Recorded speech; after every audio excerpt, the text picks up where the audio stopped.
Lain, once again, welcome, and I would say take it away.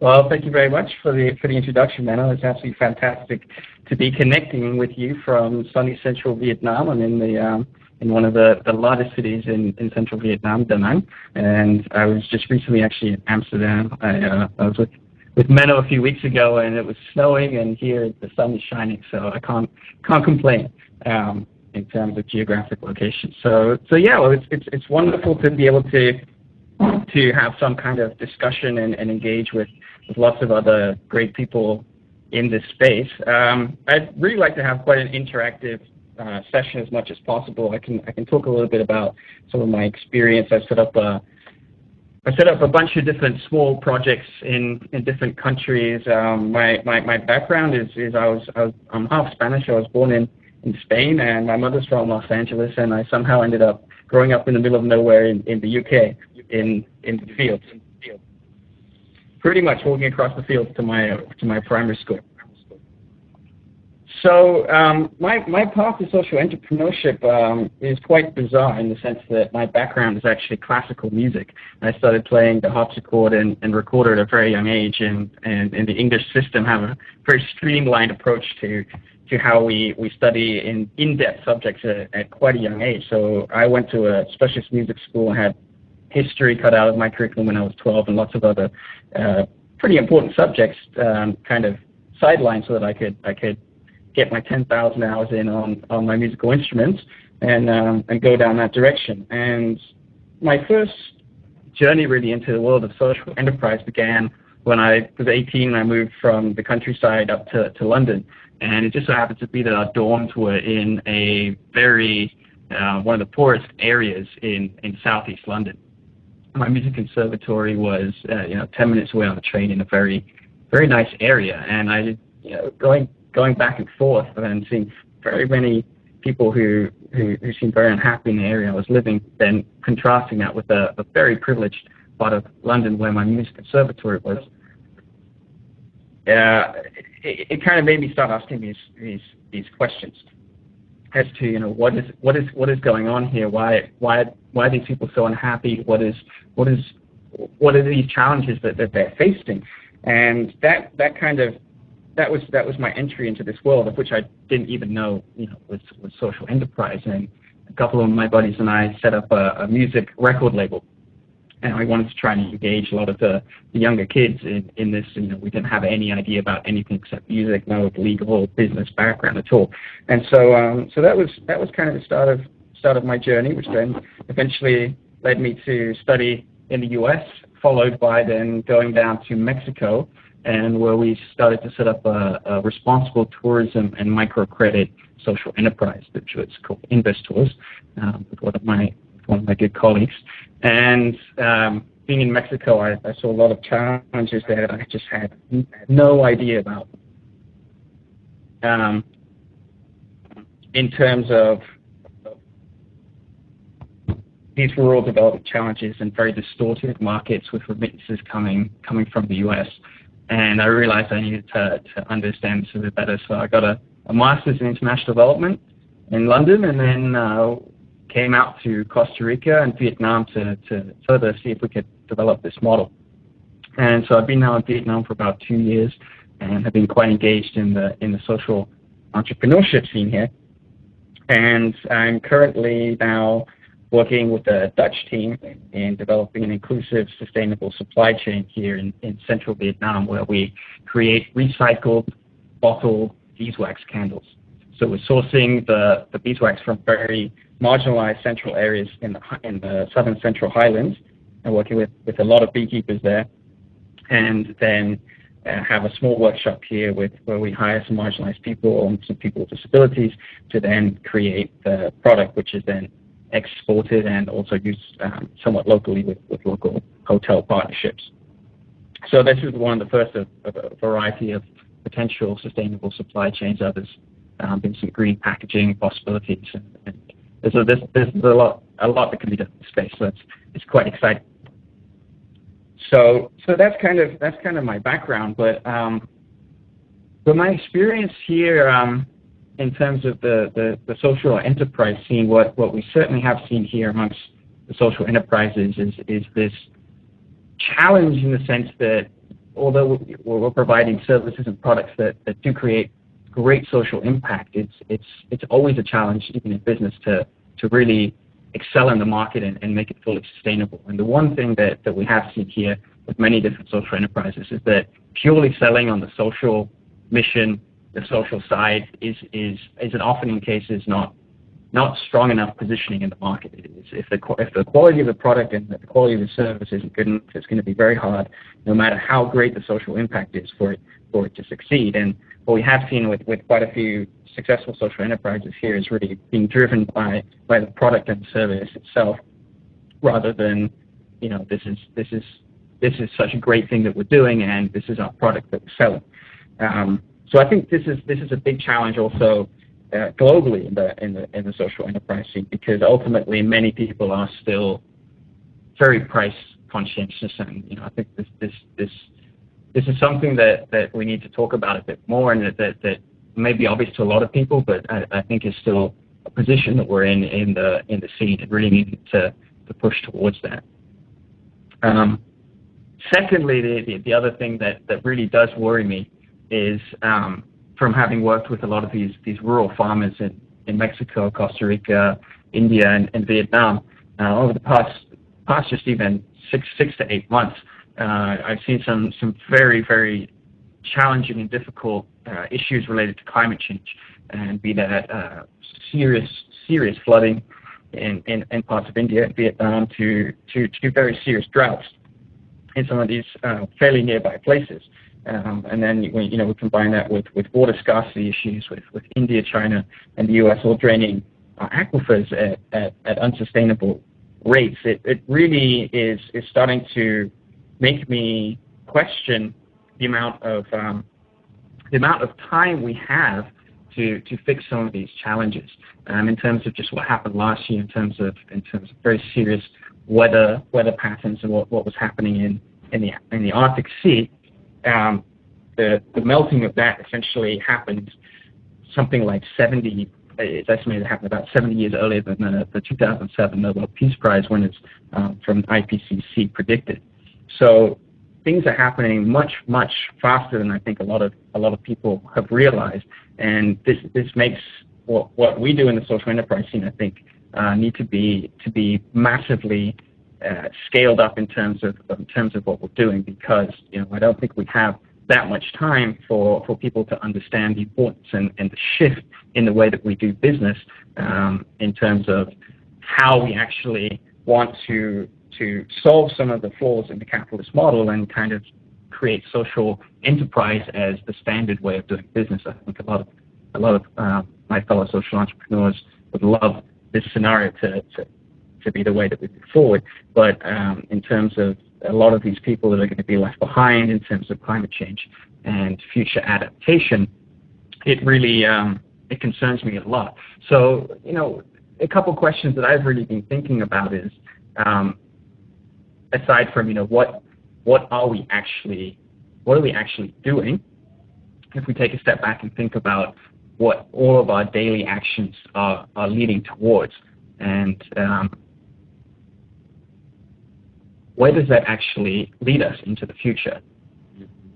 That's something that has really been on my mind a lot recently. And then, so do you think that it is not the right way we are heading? It's not sustainable. Well, I mean, this is the thing. If we think about what are we actually doing in our current system, I mean, to me, at a very simplistic level, it's competing, nation states competing against each other for resources and wealth and power. And then if we look at it, on a more individual micro scale, I think we see ourselves doing the same thing. We compete against each other within our countries, or within many countries around the world, with this kind of system. We compete against each other for the same thing: resources, wealth, and power. And the question that I've been trying to figure out is, well, why are we actually doing this? Because there are some very strong arguments. Obviously, we want to be able to take care of our family. We want to be able to take care of the people we love, and to be able to provide for them. But and also have a certain level of living standard.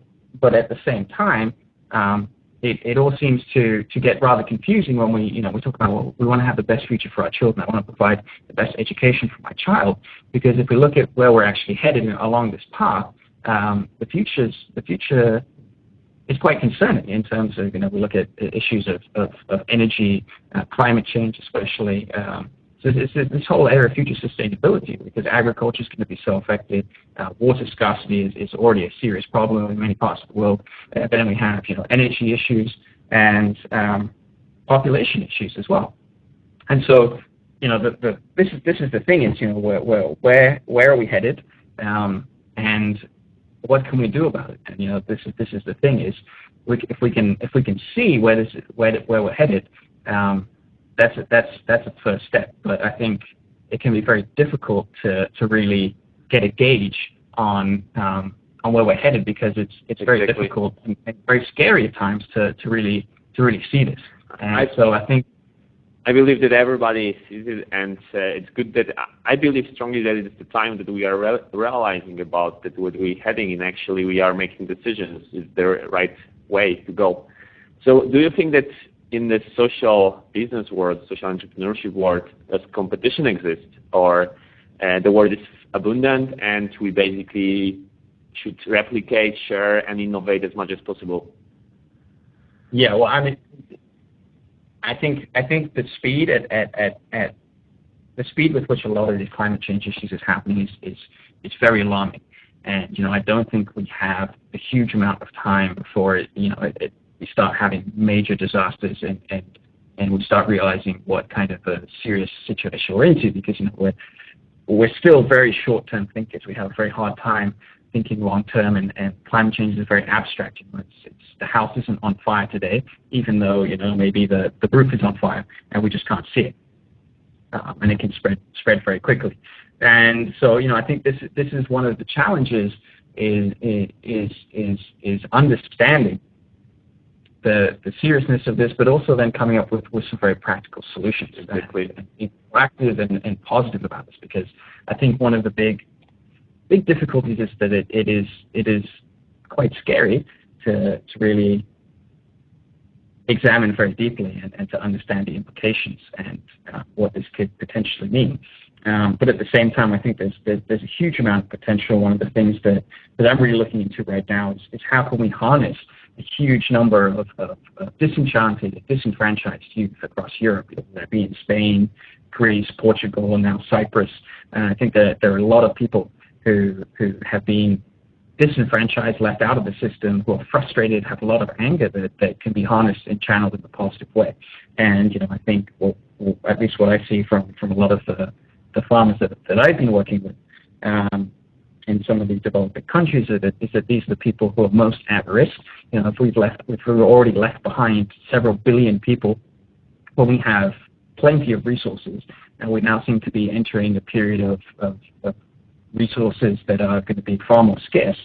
How can we go about ensuring that we can make sure these people don't get left behind even further, when there will be fewer social safety nets and kind of get a little bit more worried about self-preservation.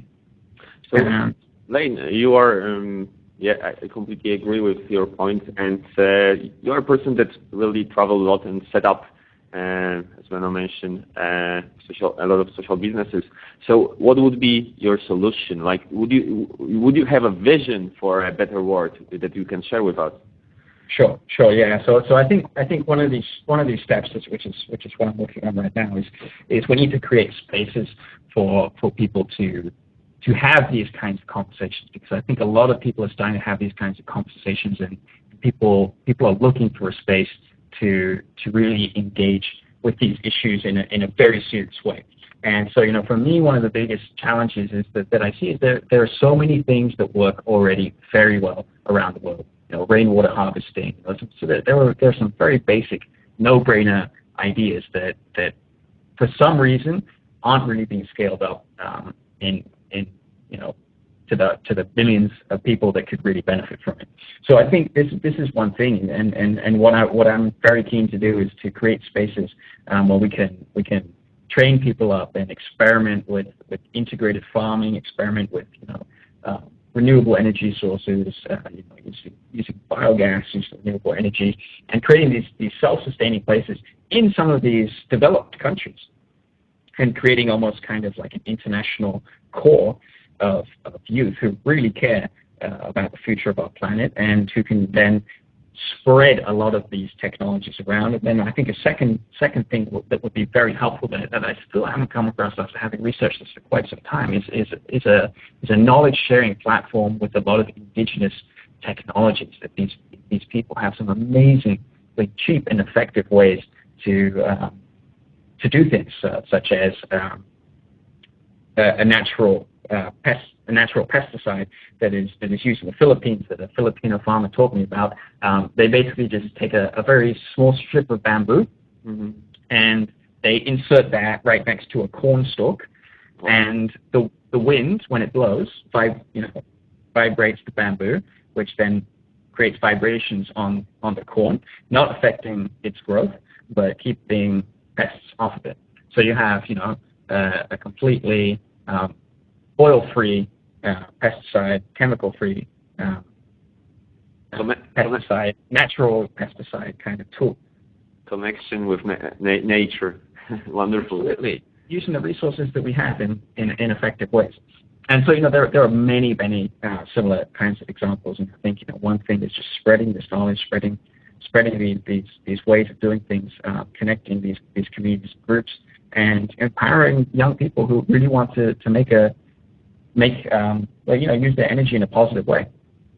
So this is one of the things that I'm working on right now. And I mean, I think with the speed that this is happening, I think it would be amazing if we can get people in many different countries to create a global movement of working to train people up in all over the world to spread some of these ideas, knowledge, and preparing these people for what is already happening and what is likely to get worse.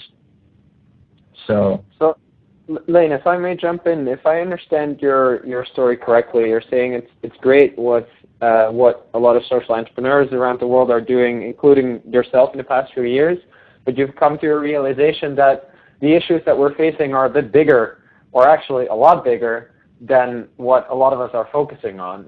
Is that a correct? Not exactly. I think what I've seen, the way that I've seen the social enterprise movement blossom is absolutely fantastic.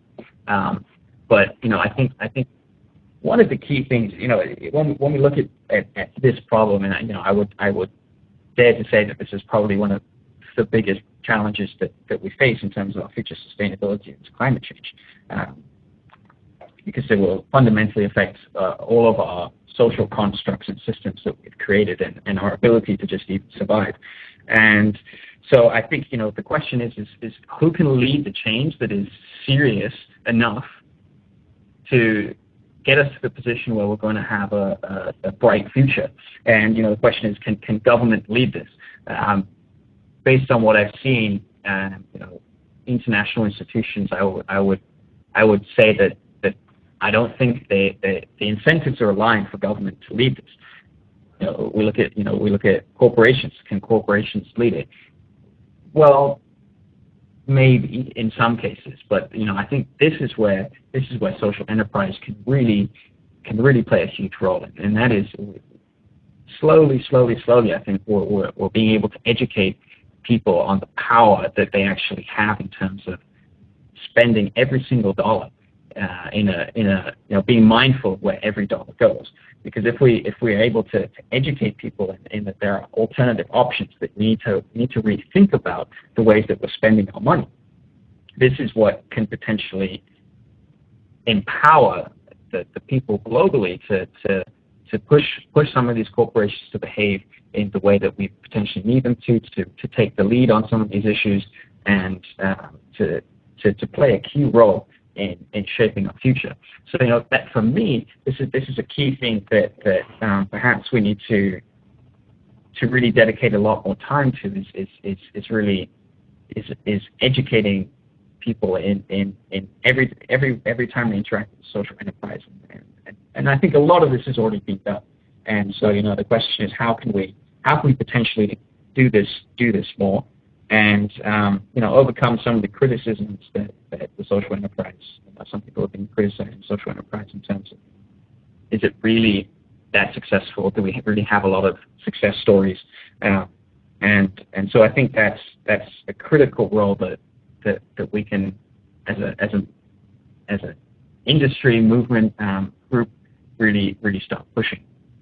How personally would you take up that challenge, being a serial social entrepreneur? What do you see as your role in making that movement happen? Well, I mean, for me, one of the things that I'm planning on doing right now is I'm exploring potential sites for kind of a future sustainability lab, a place where we can start exploring these ideas, training young people, and then also combining that with educational activities for high school students, university students, and creating spaces to engage with farmers and explore how we can rapidly scale some of these things, create an online platform with this knowledge sharing of very, very simple, sustainable solutions, which are also low cost and doable. And then, this is the great thing about some of these things, is that there are so many social business opportunities in some of these spaces. And, I think one of the really exciting things has been the explosion of social enterprise in academic space. So many people now want to study social entrepreneurship. They want to become social entrepreneurs, or those who aren't necessarily as entrepreneurial really would love to support and develop social enterprises with the skill sets that they do have. And so, I think this is a key area that potentially, if we start developing these and create some kind of cooperative global movement where we start them in many different countries and support each other and share information and provide opportunities for a lot of these people who are trying to get into this space, but are sometimes stuck in this trap of, well, I've got my student loans to pay off, and if I can't find something that pays relatively decently, or that really provides me a tremendous growth opportunity to learn, might not be able to get into this space. I really like how you have this vision of creating a global movement, especially led by youth and social enterprise. The question I have, also coming back to the last presentation from Arnaud Blanchet, who noticed that there's a lack of scaling up, a lack of globalizing social enterprise efforts. And I assume that, correct me if I'm wrong, but I assume that you will have seen the same thing in the different countries that you've been in. What is your view on scaling that up and indeed making this a global movement? Because your ideas seem very, very, very inspiring, and I very much like the idea of spreading knowledge of local communities. But how will you do that on a global scale? Yeah, that's a great question. I think we could have a whole separate discussion on scale. I think from some of the social enterprise I've developed, scale can be a very challenging thing. And I think there are certain times where some things definitely need scale in terms of if you have a product. So with the current project I'm working on in terms of creating recycled bottle beeswax candles, so the project needs scale, needs to sell a lot for it to be successful. But then when we look at some services, more service oriented with the responsible tourism microcredit project that we've been developing, that's incredibly difficult to scale. And I think there are a lot of models which are more challenging to scale, and so in some cases I don't think that scale is necessarily everything. If there's an amazingly high impact in the way that it's being done, and if you scale it, you dilute some of the impact, and it actually doesn't create the same level of impact. That's a whole different discussion. Or should we help lots of people a little bit, or a very small amount, a lot that can then drag many, that can bring many other people up with them. So I think that's a challenging situation. I think with what we need to do in terms of this climate change issue, sharing knowledge and developing these spaces to engage with these issues in a very deep, intense way. I think that this will have a slightly different trajectory because, of course, there needs to be sustainability, and if it's completely self-powered and it's all food is grown on site, the cost will be very low, and there will be social business elements to probably spin-offs in terms of getting the technology out. I mean, this is what has already been somewhat planned. So I think the challenge will be just enabling people. I think this is to take that plunge. I think a lot of people I know, and I just recently met someone from Argentina who took a huge lifestyle change. It's this fear of stepping into the unknown for a lot of people, and I think that first step, if we can inspire and engage people to say this is what we have to do. This is the thing that I will think about is when I wake up and look in the mirror, is I ask myself, in the future when I have children, and things get really bad in terms of the climate, in terms of our ability to grow food, in terms of our whole global structure and system. I ask myself, what do I say if one of my children asks me, you went to university, you were educated, you knew about these issues, you really knew about this stuff. What were you doing? And this is what I think about every day because our lives are all over the internet. Our kids are going to, our grandkids, if we're still able to maintain our levels of living and technology, they're going to see what we're doing on Facebook. They're going to see what we're tweeting about. They're going to see all of these things. And this is what I think motivates me tremendously, and what I think can be a big driver for us to take the future into our own hands. Completely agree. It's very, very inspiring what you're saying. It's very true. I believe that the world will be better when we start to focus on future generations and we connect each other to each other by thinking about future, that we would have enough energy to cope with the problems. So that's I believe true, and completely we are on the same page, I would say. I think one of the big challenges is that this is such a huge issue that it's going to need all of us from all over the world to plug in our key skills, plug in our energy, and really start to make it happen. But it's not at the same time. Is it not that when you wake up in the morning and you think about that you are making the change, you are actually doing something, you are focusing on the right things. It's not that you are really alive and you're passionate about what you do, and you can really take energy from each hour of the day. Is it not that like your life is becoming more real? Yes, you're focusing on the social condition, the condition that it's the right condition, I would say, for people, for humans. Absolutely, and I think I grew up in the countryside, so I absolutely love spending time in the rural areas, and I think some of the ways that we live now are very artificial in terms of who we are as human beings, and I think that reconnecting with our environment is a very important thing that we need to do to understand how dependent we are now on these structures that we created to maintain our standard of living, and not forget where our food comes from, where our water comes from, how we can live sustainably within our environments. And I think I always have this very fascinating intrigue as to when we look at some of the top played games on Facebook and kind of these interactive experiences that we can have. why it is games like Farmville that attract such a huge followership, and people want to grow their own food. They want to harvest their own crops. And, I really think that's because there's a really deep intrinsic connection to where we come from, to our land, to understanding where our energy comes from in terms of food.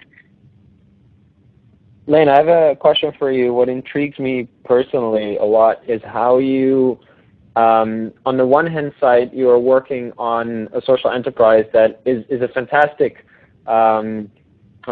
enterprise, which creates the beeswax candles.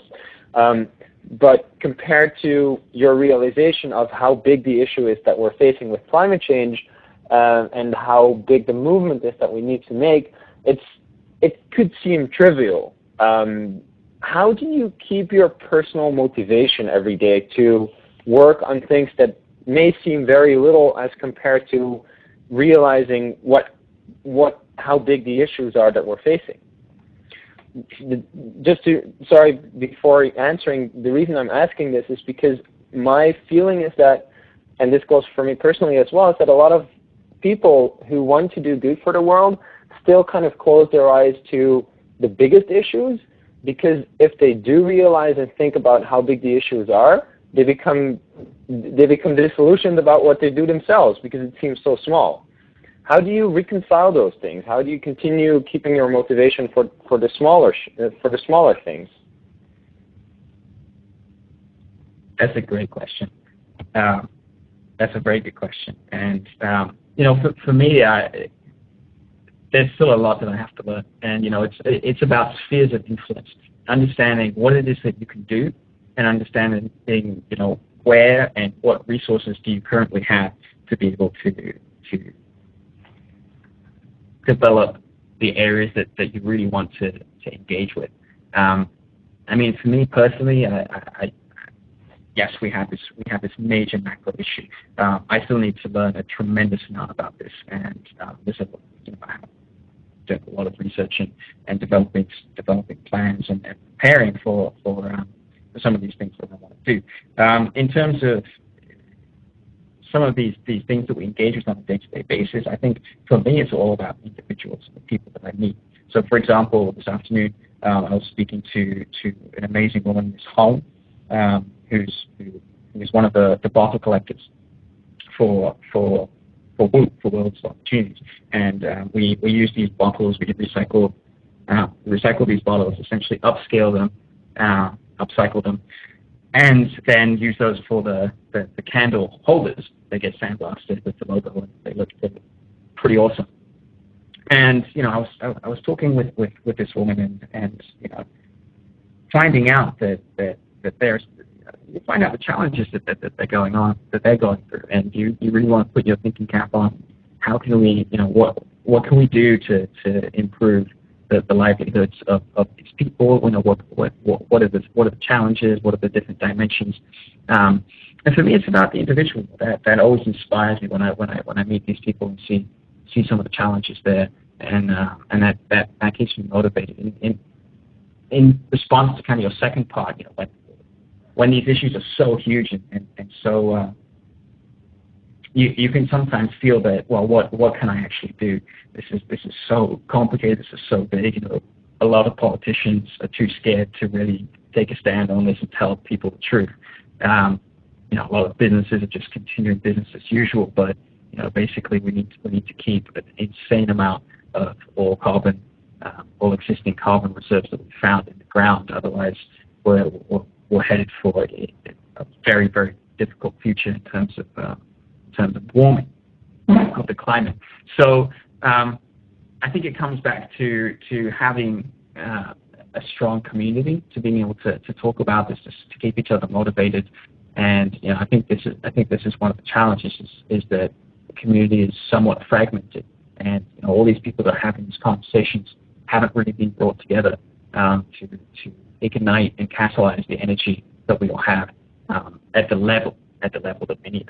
There's clearly been plenty going on, but the issue is the speed and the severity of what is happening. So I think I think that's one of the key issues, is how do we ignite and catalyze something in a very short period of time that we can. Okay, well, thanks a lot for that insight. A question that was asked to one of the earlier speakers, I think, would be a very interesting one to hear from you as well. What has been your personal high in your time in social enterprise? My personal high. Wow. I think one of the most amazing things about social entrepreneurship is just the people that you get to engage with. It's the ups and downs, it's the roller coaster of accomplishing things and then having some huge challenge that just totally, pulls the almost pulls the house down.